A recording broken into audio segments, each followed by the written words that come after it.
Hey, soccer fans and sons of a pitch people, SOPs, my favorite people in all of the MLS community. I am Nick, and we are back here at SOP Soccer Central. We are doing our weekly MLS recap, and it's the night of Monday, August 8th. And wow, friends, viewers, listeners, this last week of MLS games was pure chaos. This was a historical week for offense. August 6th had the most goals in a single day in MLS history, 57 goals over 13 games. That's about 4.4 goals per game. Also, 7 games had at least 5 goals, the most in any single day in MLS history as well. And actually, if you take that first goal from the Chicago-Charlotte game, which was the 6 o'clock kickoff on Saturday, to the last goal of the Portland-Dallas game, the last game of the night, the league was averaging a goal every 6 minutes. I don't know how we could possibly fit all of it into one show tonight to recap, but we are certainly going to try. One other tidbit of news, a bit of trivia for you. None of the 4 top East Conference teams actually won, and only 3 of the 4 Western Conference teams, they also lost, right? So it was a topsy-turvy day as well, and we're going to break down all the scores in the first half of the show. And then in the second half of the show, assuming that I can get my speech back together a little bit, I think I'll work my way into it, just like, a striker in a slump here. You just got to keep shooting. In the second half of the show, we are going to look at all the transfers. We're going to do a complete transfer roundup from this summer window because there were a lot of moves that were made. Some teams decided to stand pat, and we'll see how that can affect their season. But we are going to look at that in the second half of the show. And then, of course, if we have time at the end, we are going to get into some questions from our viewers in our live chat. So, without further ado, let's kick it off with that intro music.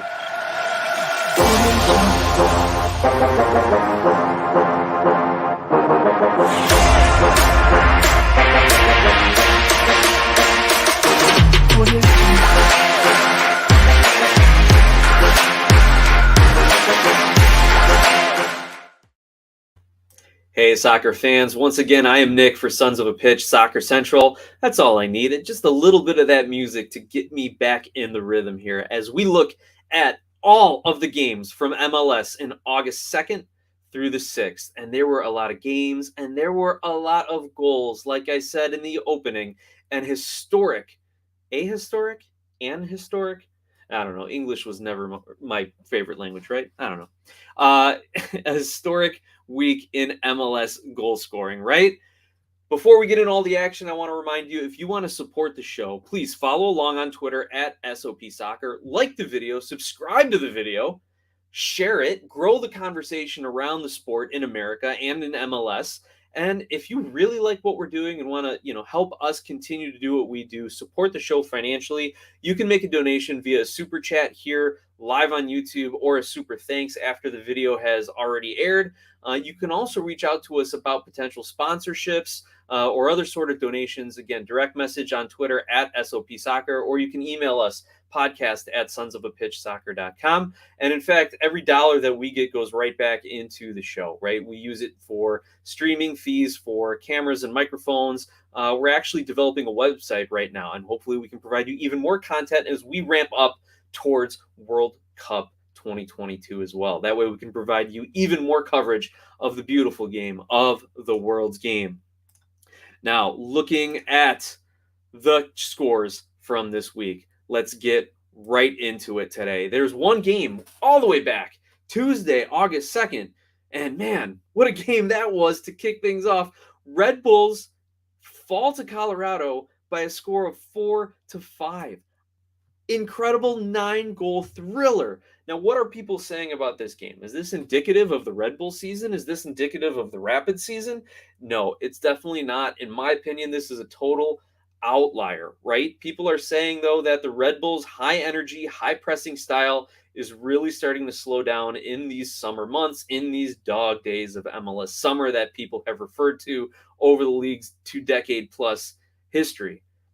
That might be the case. But really, if you look at it, the Red Bulls have only conceded 3 goals or more in 2 prior MLS games, though one of them did come recently. And another one non-MLS game in the U.S. Open Cup where they gave up 5 to Orlando City. The one game where Orlando City actually found their offense. More on that to come. So I guess the jury is still out, in my opinion, on whether or not the Red Bulls are kind of pressing themselves into exhaustion as the season goes on. Regardless, whatever Robin Fraser said to get his team pumped up for this game, they better bottle it and save it for the rest of the season, because for Colorado to get that 5-4 victory, man, an incredible performance by them. We got to quickly say hello to Jonathan Bond 14 in the chat. Hey, bro, how are you today? Great to see you in the chat again, Jonathan Bond. Welcome back. Hopefully, you got to enjoy some of the matches. I see by your LA Galaxy crest there, you probably weren't too happy with the Galaxy's result, but all in all, it was an exciting game for them versus Sporting Kansas City, and some great stuff from around the league this weekend.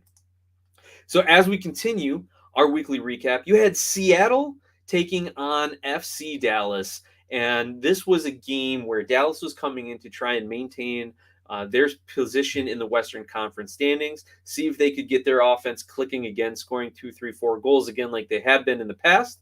And this was a game for Seattle now to try and get back into the playoff picture. And Seattle actually comes away with it 1-0. Seattle with the victory at home. They had been in a bit of a slump, but you cannot count Seattle out. And as I always say when it comes to MLS, you are what you are until you're not. And in this case, Seattle, with the penalty kick from Ladero in the 39th minute, Seattle is a playoff team and a threat to win the MLS Cup every season until they are not.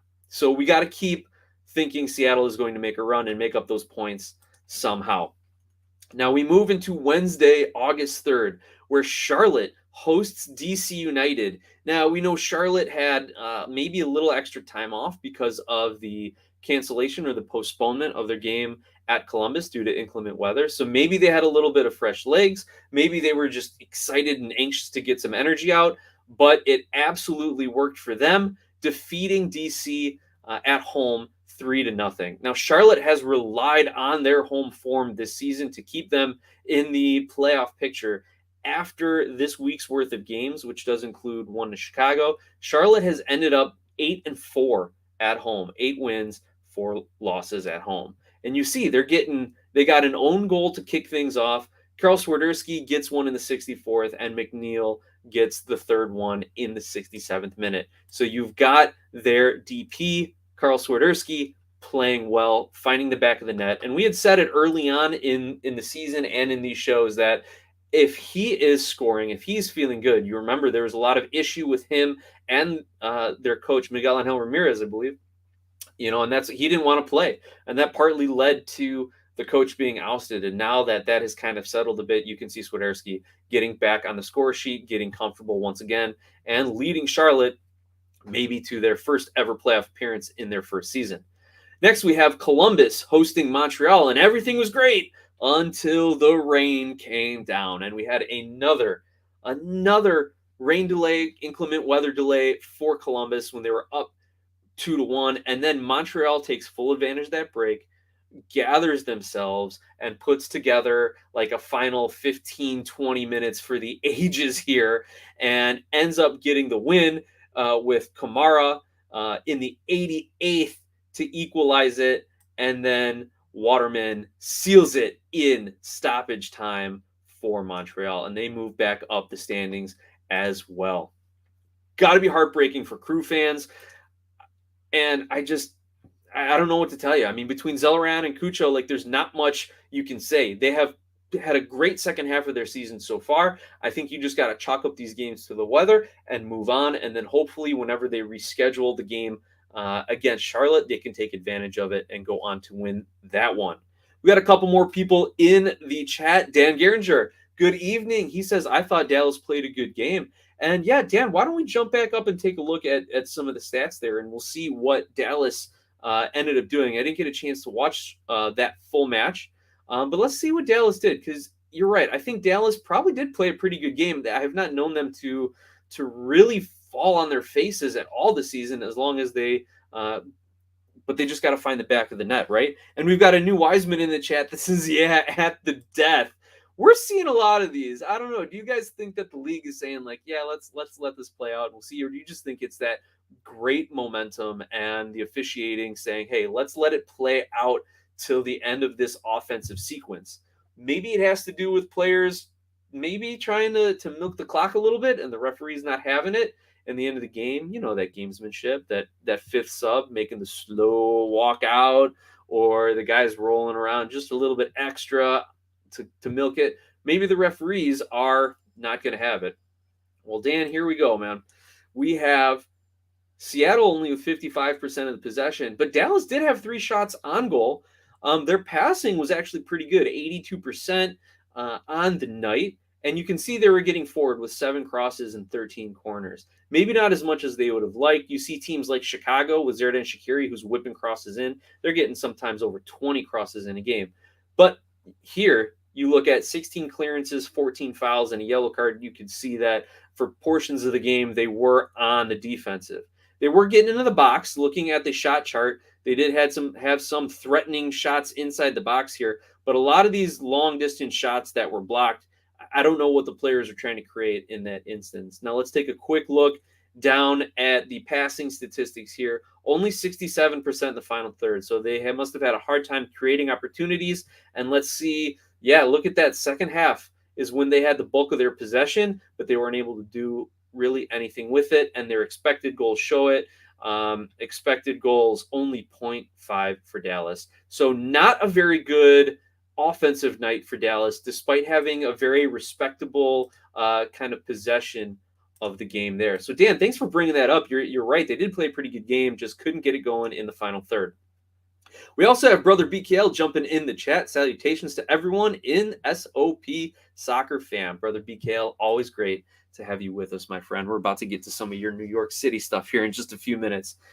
We wrapped up the Charlotte DC game. Again, I'm disappointed in DC. I thought maybe they could continue some of that Wayne Rooney momentum, maybe get Taxi Fountas back on the score sheet, but not. We saw Columbus fall to Montreal. We also had a couple exhibition games this week. Galaxy hosting Chivas Guadalajara in a Leagues Cup showcase as well down here. LAFC hosting Club America in another Leagues Cup showcase. Galaxy get 2 goals and a win. Can't say that about them in the MLS regular season much, but they do it in an exhibition match against Chivas. Meanwhile, LAFC draws Club America 0-0 and then falls 6-5 in PKs on that exhibition. For those of you following the MLS, the Leagues Cup is a competition between Liga MX and MLS. It was on hiatus this year, but next year we're going to see an expanded number of teams. I think there's going to be 8 teams from each league that are going to be kind of matched up against each other in kind of a bracket style knockout. Almost a mini Champions League maybe, but just for Liga MX and MLS. A lot of people are saying this is great. We can measure ourselves against the best league in the region. A lot of people are saying this is a terrible idea. Why would we want to put more games on the schedule? Why would we want to de-emphasize CCL? Is this just a setup to a merger for a super league? I kind of lean on that side of things. I love as a fan more soccer, and I love that that the MLS is playing matches against Liga MX. But at the same time, we already have plenty of congestion in the schedule, especially if things get back to normal with the international breaks over the next few seasons. So I wonder how much or how long-lived we're going to see the Leagues Cup. Who knows? We'll see what it holds in store. I know the guys over on MLS really pump it up. Andrew Wiebe of MLSsoccer.com really pumps it up, but he's paid to do it. So I haven't heard too many people outside of the league actually promoting it. One of the next matches we have to cover, Portland hosted Nashville, drawing 1-1. Now, Portland and Nashville have been kind of interesting to me. I think they played each other recently, just a couple of weeks back as well. And Portland at home, I would have expected them to win this game. And I would have expected this to be a much higher scoring affair given their recent run of form for both teams. But they end up with the draw. I think it's, maybe a respectable result for a couple teams trying to move up in the playoff rankings. But at the same time, I would have expected it to be a much higher scoring game. I still think Portland is working to figure out some of their offensive issues, especially with Felipe Mora going out for the season. And Nashville just kind of seemed to have hit a snag right in the middle of the season. Now, we have a Nashville supporter who's jumped in our chats and our comments on these videos previously. He's saying a lot of people are upset about Gary Smith down in Nashville, especially calling out his players recently. So maybe there's some turmoil in the training grounds that's translating over to the results side of things. Want to give a quick shout out as well to Height Hagger, saying, "What's up, everyone?" Hi, Hagger. It's been a while. Great to have you back with us. How'd you enjoy all of the matches this weekend? Oh, real quick. A new Wiseman says it's all the teams, talking back to Leagues Cup. You've got all the MLS teams jumping in. Dan Garinger likes the idea. Okay, maybe I'm in the minority here, guys. He even says, look at all the games played in the EPL. You're absolutely right, Dan. The EPL plays tons and tons of games. They have the regular season. The top teams are playing in Champions League and Europa League, as well as 2 different domestic cups. But you got to remember as well, no salary caps to a certain degree. There are financial fair play rules, and they have just developed huge networks of players and deep benches where I don't think the MLS is there yet. So I think we're going to see this similar to some of the US Open Cup, where some of these MLS teams may not be emphasizing it, and you may see them running out their youth teams essentially. But you know what? As a fan, you love more soccer. That's for sure. All right. And you're right, Dan. National teams play as well. So that's going to be even more, especially for the United States and MLS players, where we're actually getting a number of U.S. national team players in the MLS. And they're going to have a few more games and run into some minutes restrictions, possibly. Anyway, Connor Knows Soccer has joined us as well. Hey, Connor, great to have you with us, man. We actually just wrapped up that Columbus-Montreal recap. So you're perfect timing, Mr. Crew fan, to come in right after that loss recap. Anyway, moving on in the full league recap, San Jose hosts Inter Miami, falls 1-0 in that game. Guys, I can't figure out San Jose. I know I've said it before. Are they scoring goals or are they bleeding goals? Are they doing both? Like, nothing makes sense about how they play out their season, whether it was with Matias Almeida and his man marking style and his very kind of chaotic offense, run at him type of style, or without. And they're actually trying to make some moves, as we'll see in the second half of the show, talking transfers. They're either scoring and winning goals in high scoring affairs, drawing games, or they are, doing this, losing 1-0 to Miami with D'Souza getting the goal for them there. Now we finally move into this weekend. Some things from recent memory here. Vancouver hosting and defeating Houston Dynamo 2-1. Now this was a heck of a game, guys.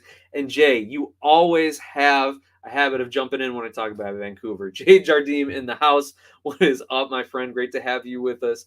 This Vancouver-Houston game was a crazy one, and crazy in favor of the Whitecaps, right?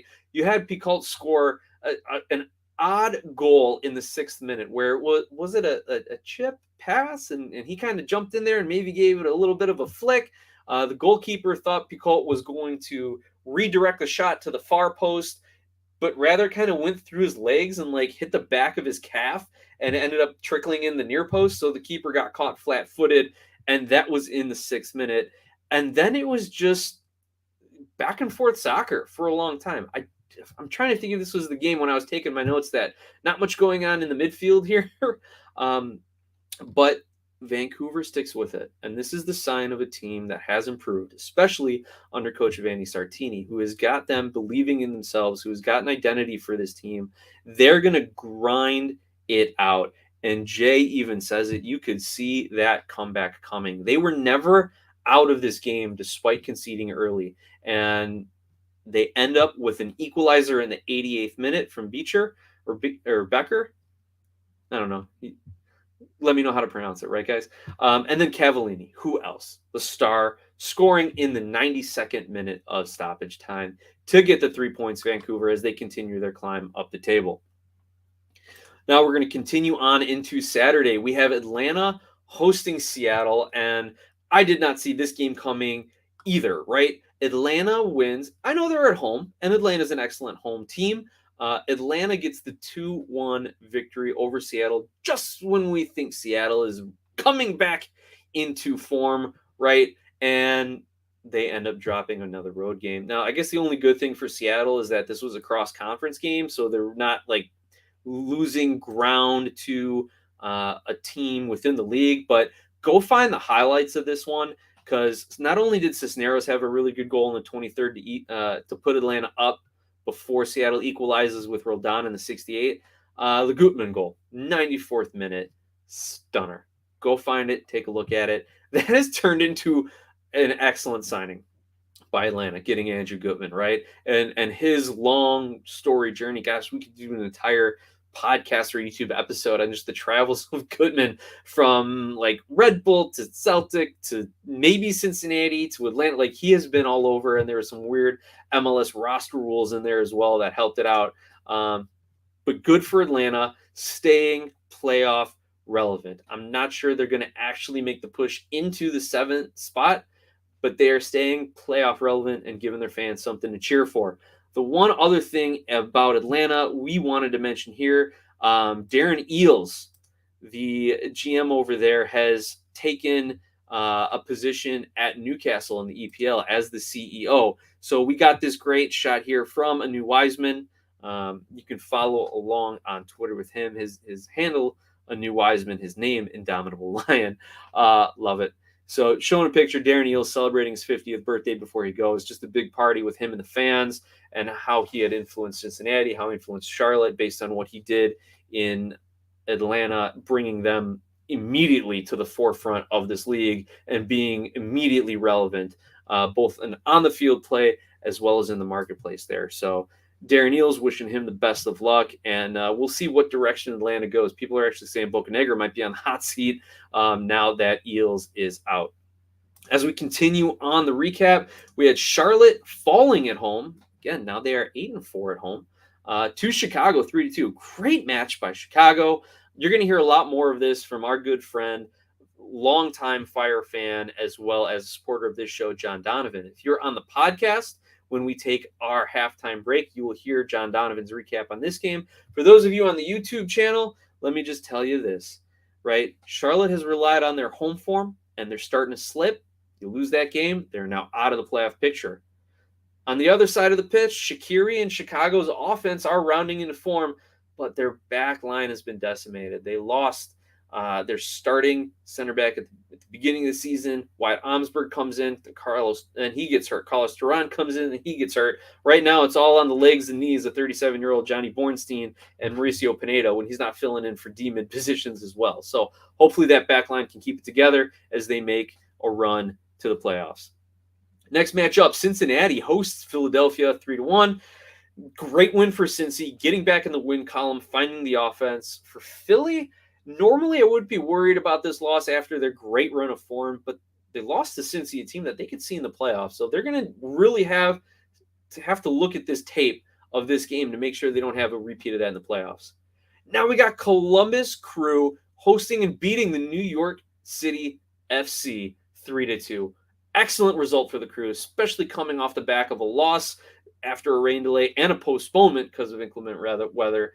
This was excellent, and we have been seeing just exactly what the Cucho Hernandez signing means, because we have Zelarayan with 2 goals. He is finding his offense now. When Hernandez came, he was really setting him up, being the assist man, and they worked very well together. But now Zelarayan is finding his own offense. Suarez gets the first one for the Crew as well. Now we look at on the New York City side of things. They get an own goal in the 3rd minute. Good for Columbus, not folding or buckling. And then Dos Santos with the second one in the 64th minute to keep things relevant for NYCFC, but they could not find the winner. Now NYCFC, they're struggling a bit since Tati was loaned over to Girona. And yes, it was a loan. I know we had said transfer in some of our shows in the past, but they weren't. NYCFC and City Football Group wasn't getting the money they wanted for a transfer, so they ended up loaning to Girona, that just got promoted to Serie A in La Liga. So, did I say Serie A in La Liga? What am I thinking? To Spain's top flight, and that way they can keep it within City Football Group, loaning him there.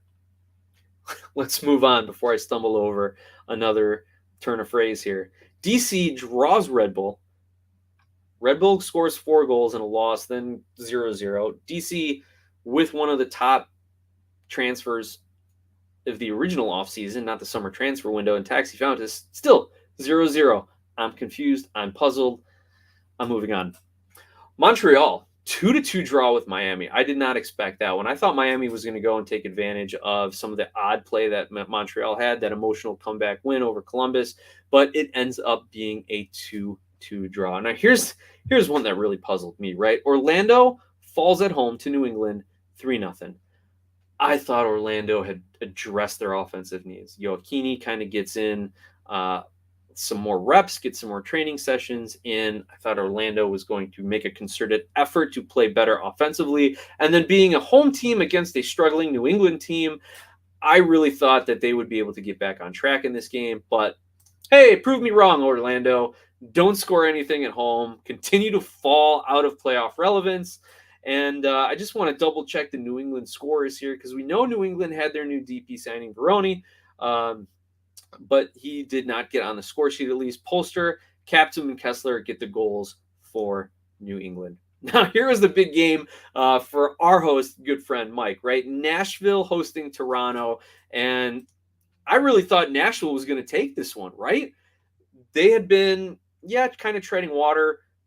Average results, mediocre play, not getting the goals. But when Nashville scores 3 at home, you think they're going to win the game. Nope. Lorenzo Insigne opens his account for TFC. TFC gets 4 goals for the away win. And we got to quickly show here some of the pictures that Mike had done. Go find his video on our channel here, Sons of the Pitch Soccer Central on YouTube. He actually has about 20 to 30 minutes of him in the stands watching the game, chanting. His kids are going nuts when the goals are getting scored. He's interacting with the other fans.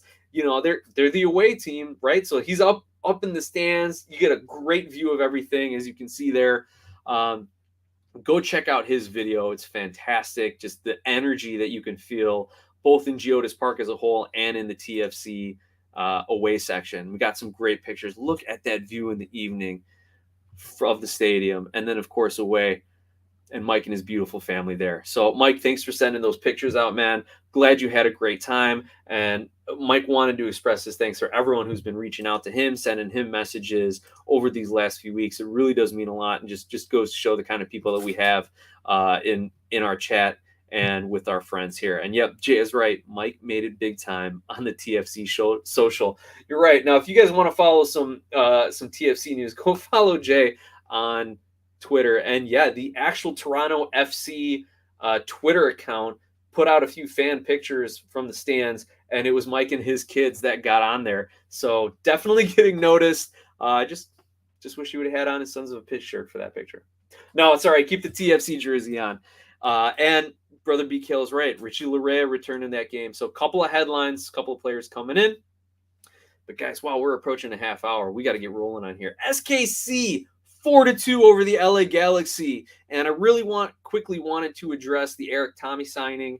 Could really pay dividends for Sporting Kansas City. He's a 27-year-old attacking mid-winger from Germany. Spent his whole career in Bundesliga 2, and should be a really nice complement to Russell. If he's on one side, Russell on the other, they'll have attacking options on both sides, whereas we've seen SKC, I don't want to say be one-dimensional, but maybe one-directional, with everything flowing towards Johnny Russell and allowing the opposing defense to really lock down on him.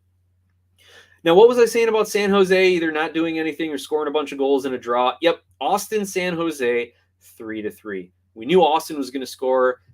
Hopefully you guys bet the over on this one and on the next one. Colorado, 4-3 victory at home over Minnesota. I guess when I said they need to bottle up what they did in that first game and do it again, they certainly had the same thought. Now, the next match, really the only predictable one, I think, for the entire weekend. The only predictable result we all got right, at least. LAFC traveled to Real Salt Lake and win that game 4-1. And then we wrap up the weekend. Another Portland draw. I wonder how many draws Portland has had lately. Portland drawing Dallas 1-1.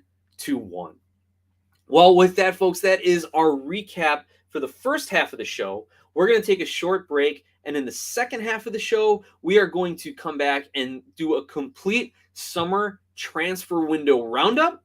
We'll let you know what your teams did and what they're looking to do moving forward this season. For those of you on the podcast side, stay tuned for John Donovan and his weekly Chicago Fire recap brought to you by Skira Icelandic Spring Water. We'll be back in just a minute.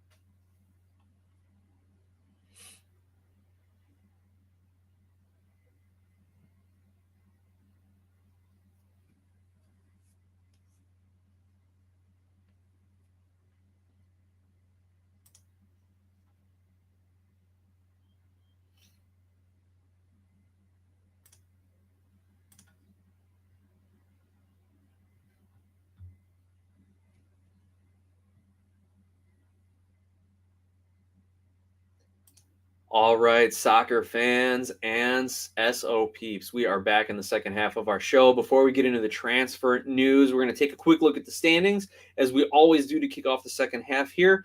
Not much changed at the top of the Eastern Conference, with Philly now in the top spot, NYC, Montreal, and Red Bulls rounding out 2 through 4, but we've seen some movement in the 5 through 12 range. So 5, 6, and 7, Columbus, Cincinnati, and Chicago getting back above the playoff line for the first time in what feels like an eternity. We saw Orlando fall out of that spot, followed by Miami, New England, Charlotte, Atlanta. Those are your teams through 12. Now, we do have to point out, because it's been a tight race all year, that number 5 Columbus is on 33 points, and number 12 Atlanta is on 28 points. And I know you TFC fans on 26 points are still holding out hope for a late run if your Italians can get those goals in the back of the net. Now let's take a look at the Western Conference. Again, LAFC and Austin in the 1-2 spot. LAFC expanding their lead a little bit on the Supporters' Shield. And then Dallas and Minnesota in the 3 and 4 spot. Minnesota with a bit of a slip when they lose to Colorado. Now, RSL, Nashville, and Portland do round out the playoff spots in the 5, 6, and 7 positions. So Portland kind of holding serve there with Seattle, who is just outside of the playoffs in the 8th spot on 32 points. But similar to the Eastern Conference, it is tight. If you look at number 3 Dallas on 36 points, you go to number 11 Vancouver on 30 points. So 6 points separates the 3rd through 11th spot in the West. I don't know if Houston, San Jose, or SKC have a mathematically they're not eliminated, but I don't know if they actually will have any sort of chance to make a run into a 7 spot. So we are looking right now at a 1, 2, 3, 4, 5, 6, 7, 8 team race for the last 5 spots in the West. It's going to be exciting. Gosh, when people say you need promotion and relegation to have an exciting season, yeah, take a look at this playoff race. Anyway, that's another episode. We'll get to it another time. We are now in the second half of our show, and we are going to, first of all, thank our sponsor and good friend John Donovan and Skira Icelandic Spring Water. If you have not gone out to your local 7-Eleven and grabbed a few bottles, please go ahead and do so. It is fantastic. I wish I had a bottle with me right now just to kind of soothe the vocal cords a little bit and help me get into the final half of the show.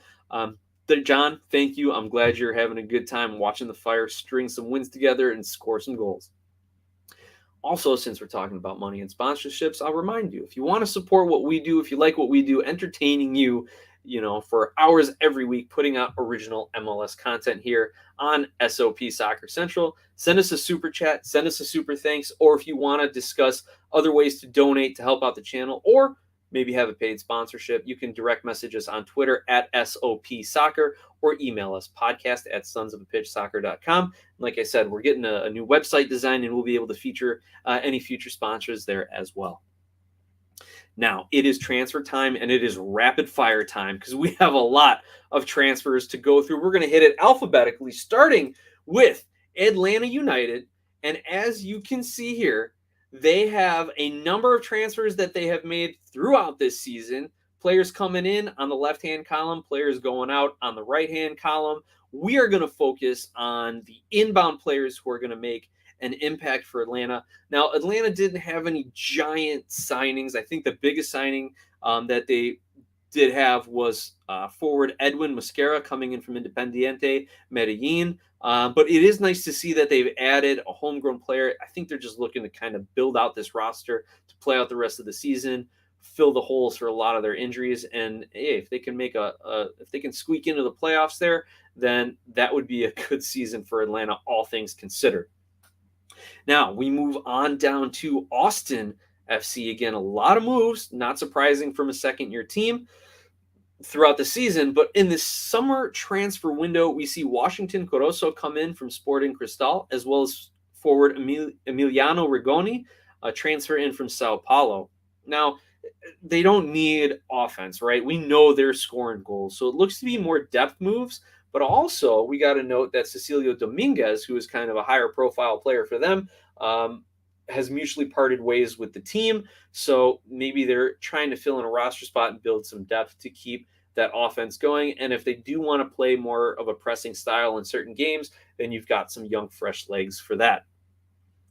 Next up, Charlotte FC. As the expansion team, they obviously have done a lot of work, and all their expansion draft players are here on this great resource from MLSsoccer.com, their transfer tracker. But we want to take a look at some of the recent stuff that they've done, signing midfielder Brian Romero, their first ever homegrown, a 16-year-old. He is going to be key for consistency for Charlotte going forward. They also signed defender Nathan Byrne on a free, as well as midfielder Nuno Santos on a transfer from Benfica over in Portugal. So he could have an immediate impact as well, helping them maybe stabilize some of their offense so they're not so dependent on Karl Swiderski finding the back of the net and giving Charlotte any sort of chance to win a game.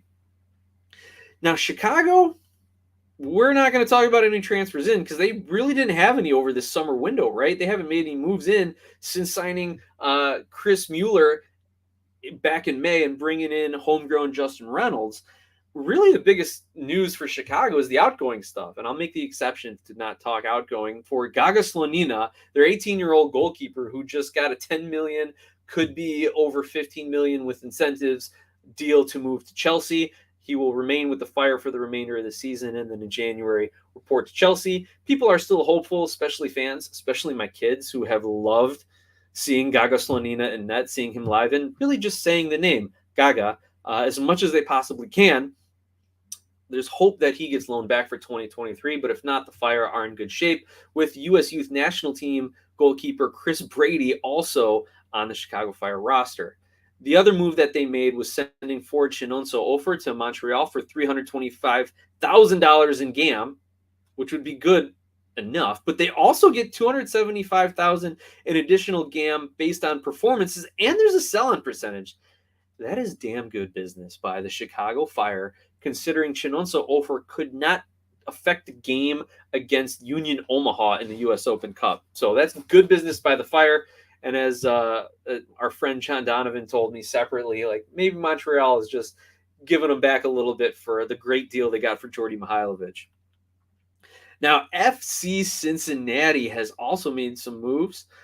They bring in Sergio Santos in a trade with Philadelphia. You know how key Santos was for Philly, but they decided to move him and bring in some other players. And Santos is going to be able to have an impact. He's got that history in the league. And how great would it be to see Santos go up against Philly, his former team, in a playoff match? That'll bring some energy and maybe a little chippiness as well. The other name of note, Harris Medunjanin, and kind of an MLS household name, ended up mutually terminating the contract with the club. And also, here's what's interesting, and fans, let me know, viewers, listeners, let me know, because everyone's reported that Matt Miazga, the U.S. international, the Chelsea part of their loan army, that Matt Miazga has been signed. You know, a great defensive pickup for Cincinnati. Maybe they can stop these 4-4 games that they've been having. But I haven't seen it on MLS Soccer's transfer tracker or anything official on their news. So what do you guys know about Matt Miazga? What's he doing out there, right? Is he coming to Cincinnati? Everyone has reported it, but MLSsoccer.com's transfer tracker. Anyway, Colorado is next up on our block here. They have made a couple moves, signing midfielder Ralph Priso in a trade with Toronto, as well as picking up Felipe Gutierrez on loan from a club in the Chilean league, Universidad Católica. Now, you guys might remember Felipe Gutierrez because he spent he spent several seasons in Sporting Kansas City, and again is coming off a season in the Chilean league. So he might be able to help them, and in the fact that he doesn't have really much time to get acclimated because he's already been a part of the league. But also Colorado, if you look on the right-hand column, you'll notice a few common names there on the outgoing. So they've definitely made some moves. And hey, their recent run of form, though, 2 games, 9 goals, guess they might be doing something that they like. Columbus Crew is the next up, since we're going alphabetically here. And, thankfully the league organizes it for me, so I don't have to sing my ABCs for you. But Columbus Crew with one of the biggest signings in Cucho Hernandez. He has been doing it all for them since coming in. Phenomenal signing from Watford. They also brought in Jason Russell-Rowe from Crew 2 and defender Mohamed Farsi from Crew 2. So they're doing everything right, bringing in big names from overseas as well as promoting some of their academy players, which is fantastic, and how you continue consistent success, or at least consistent results, in the MLS. Also, the other big news outgoing, Zardes and Miguel Berry in trades out of Columbus. Let's look at a few comments here before we continue on. And Brother BKL says Tati on loan to La Liga. And he says, we literally didn't have any transfers between NYCFC. We still got the Brazilians and Matrita on loan for the 3rd time. So, we're going to get to NYCFC. They really didn't do much. Red Bull Insider says the transfer window was what I expected from Red Bulls. We did nothing really. That makes sense. They're relying on youth, their academies, and their system rather than big name signings. That's just been Red Bull's MO, and we'll get to them in a second. Jay Jardim with a couple of great comments. Pass the ball to the Italians. Yep. TFC definitely has resurrected that Will Ferrell line. What was it? Kicking and Screaming was the movie? Yeah, with their signings lately. And he says, Chicago. Am I seeing this right? You are, man. They are above the playoff line, right? Man, there should be some great Chicago TFC rivalry games. Hopefully both those teams can be consistent in the future. Now let's continue running down the transfer window. FC Dallas is next up on our alphabetical list, and they made a couple moves. Nothing huge, just bringing in former LA Galaxy, former New England Revolution, and probably former USMNT midfielder Sebastian Legit in a trade from New England. Now, listening to the Extra Time League podcast, they were saying that, Legit did not play well in New England because he was being asked to be a facilitator, a creative type of playmaker. But really his main role, and when he excelled for the Galaxy and for the U.S. men's national team, was kind of being that late runner, that second or third option in the offensive zone. So maybe he can get back to that with FC Dallas, especially when you already have Ferreira and Areola as kind of your 1-2 punch up top.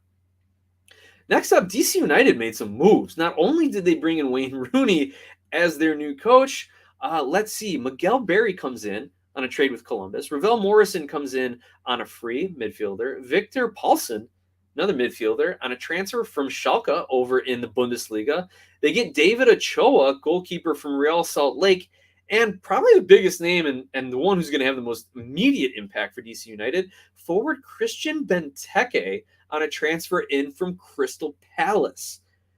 If you don't watch the EPL and don't know who Benteke is, he is kind of a guy who is just always around the box, always putting shots on frame, just over the bar, just around the crossbar, always threatening, always harassing defenders. As an Everton supporter, at one time there were rumors a few years back that they were trying to steal him away from Palace. I would have loved to see it.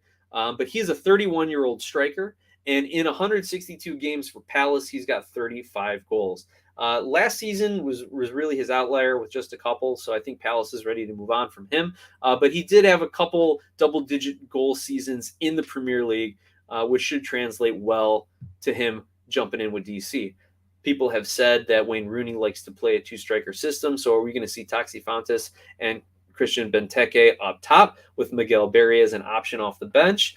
Maybe. It could be interesting to see how Rooney lines these guys up. Next, the Houston Dynamo, also with just a couple moves over the summer transfer window. They're bringing forward Nelson Quinones on loan from Once Caldas. I actually didn't even look up where Once Caldas is, what league that is. Let's do a quick little Google search here so we can expand our soccer knowledge here.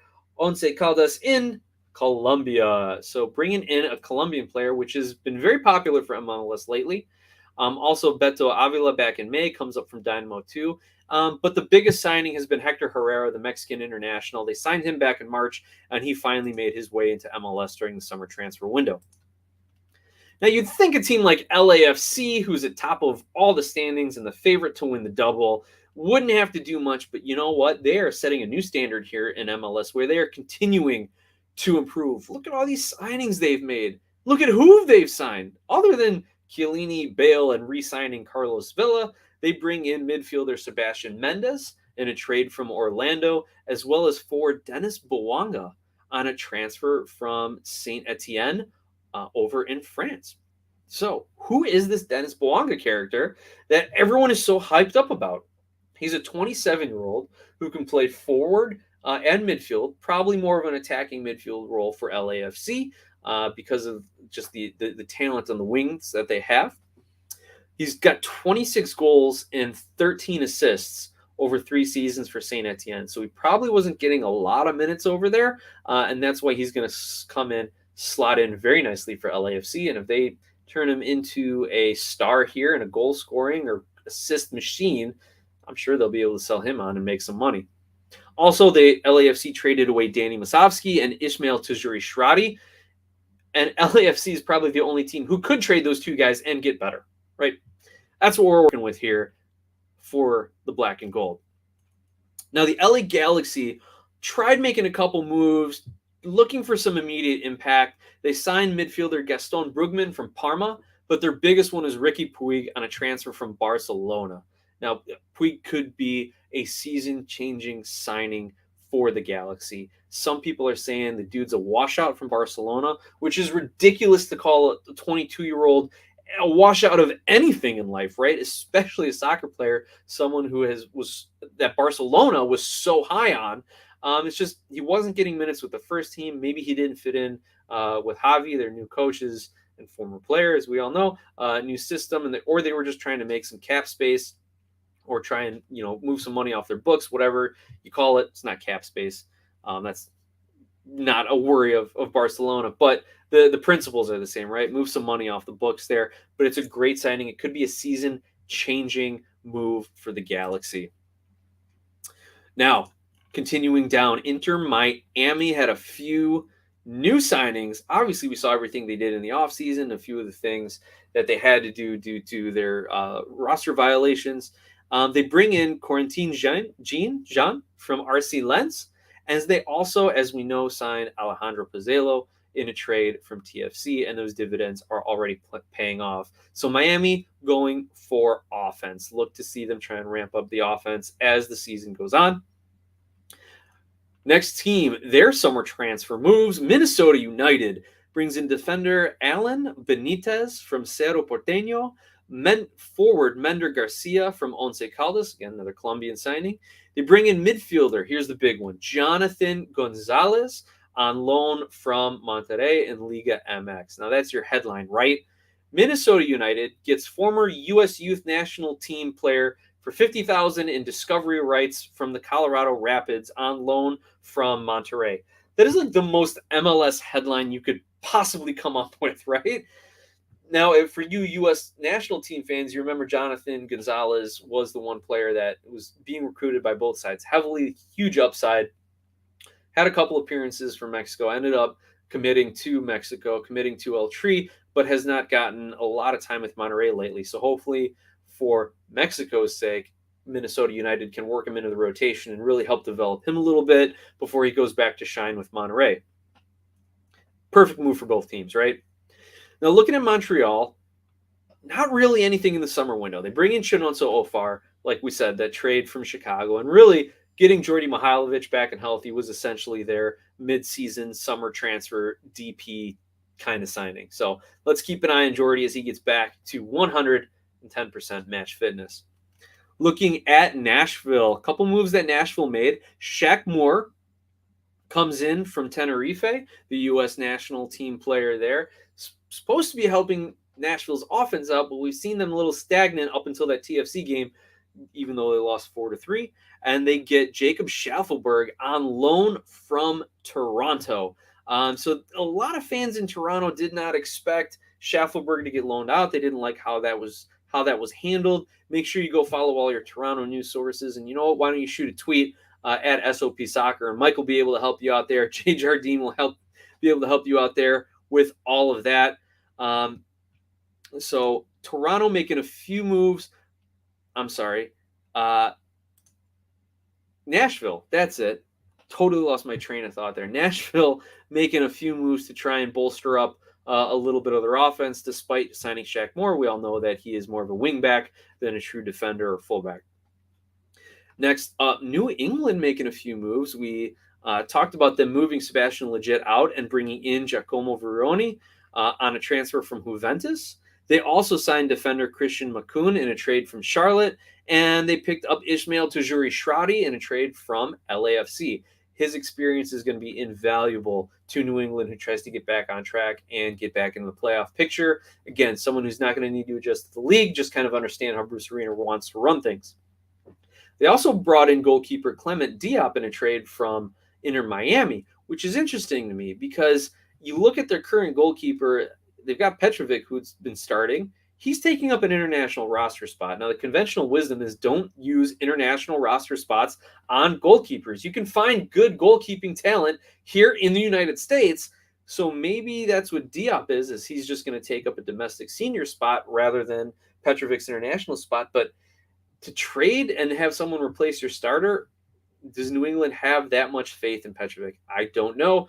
If any of you New England fans out there have any further insight, please let us know at SOP on Twitter, sonsofapitchsoccer@gmail.com, or in the comment section after this video has come out. Now we're down to New York City FC, and as we had talked about a little bit in the chat, nothing over the summer, just the transfer for Tati and getting a bear back healthy. Red Bulls make a couple moves. They signed midfielder Steven Serwata, coming up from Red Bull 2. They bring in Kyle Duncan, a defender, on loan from KV Ostende. And they signed forward Elias Manuel on loan from Grêmio in Brazil's second division. He's a 20-year-old Brazilian forward. Maybe he can be the true striker that Red Bulls are looking for, but we will see. Orlando City also had a couple moves to try and address their offensive woes. They bring in Nicholas Gioacchini, the U.S. international from Cannes. They signed forward Ivan Angolo from Palmeiras, as well as midfielder Wilder Cartagena on loan from Al Ittihad Kalba in the United Arab Emirates. So looking to bring in offense. We haven't seen it yet, Orlando. Maybe you can get it going after the All-Star game. The Union make a couple moves. They sign for Julian Carranza on transfer from Inter Miami. They bring in midfielder Richard Odata on a transfer from Red Star Belgrade over in Serbia, as well as signing defender Abasa Aramayo. Nope, let's try that again. Aramaya. Yeah, I'll figure that one out eventually. Let's get him some playing time first. So Philadelphia, again, looking on some more offensive type of moves, trying to bring in some more firepower. That's been the theme if you've looked at these signings. MLS teams going for offense. Now, Portland, speaking of a team that could use some offense, their biggest signing was defender Juan David Mosquera on a transfer from Independiente Medellin. And that's about it for Portland. They're just kind of resting on their tactics and their veterans moving forward. Real Salt Lake brings in forward Danny Musovski on a trade from LAFC. They signed Brian Ojeda from Nottingham Forest on loan, as well as defender Brian Oviedo signing him. You may remember Brian Oviedo. That's a name you should know if you watched any USMNT World Cup qualifying.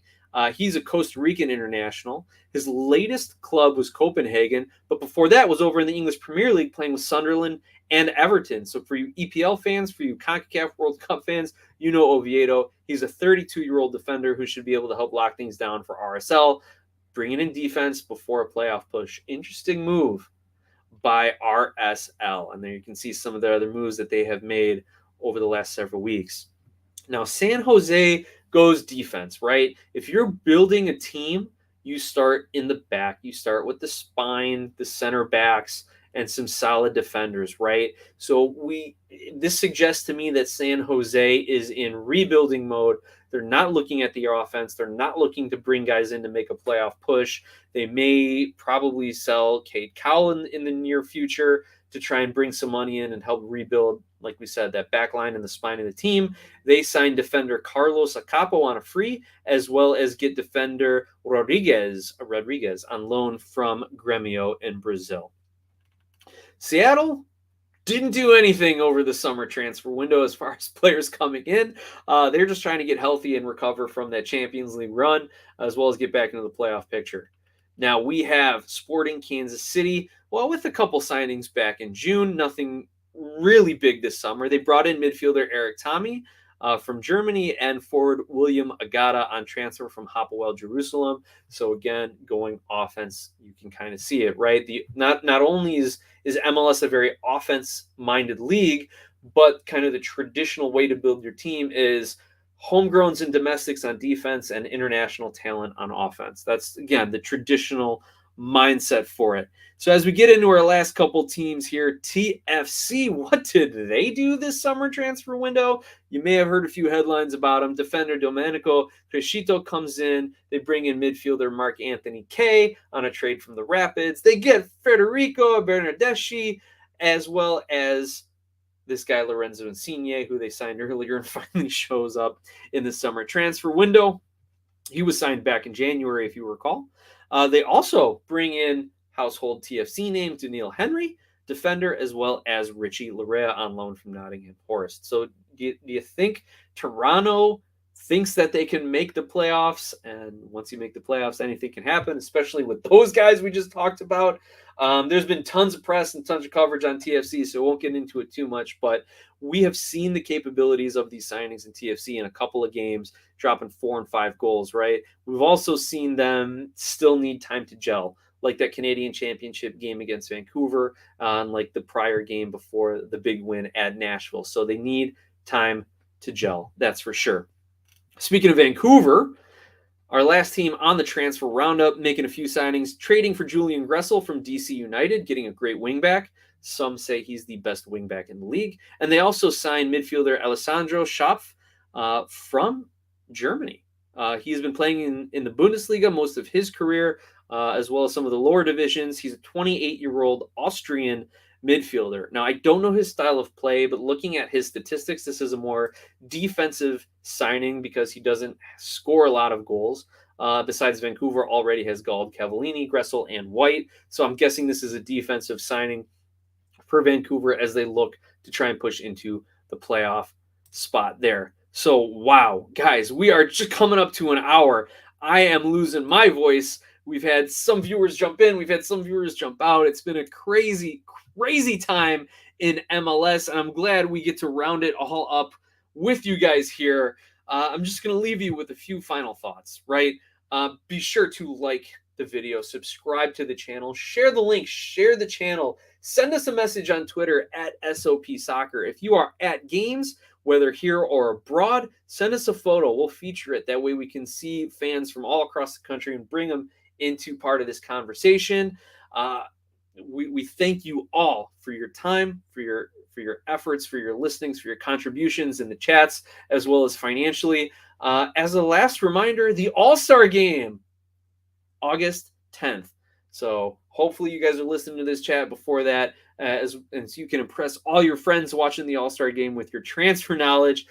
MLS League games resume August 13th. Everyone, it has been great talking with you again. Enjoy the All-Star Game. Can't wait to see how those plays from the Skills Challenge work out. And we'll be back with our picks and predictions video Wednesday night, as well as the weekly recap in 1 week's time next Monday. Guys, have a great evening and rest of your week.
Hey, soccer fans, this is Nick once again for SOP Soccer Central. And as I've been doing the last few weeks, my own version of the post credits scene that we've all become accustomed to throughout the movie industry. Taking a little bit of a break from my MLS memorabilia and collection to show a couple jerseys.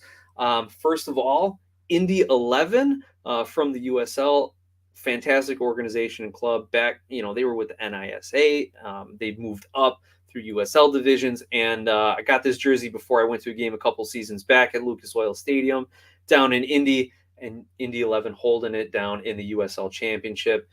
Great team, great organization. Actually, we were talking about transfers today. Tyler Pasher from Houston was let go. He's a former Indy 11 player there. Also, my most recent jersey, my Detroit City jersey. Got a lot of family in the Detroit area. Was lucky enough to get up and catch a game this season where they beat Red Bulls 2. Man, those fans are rabid.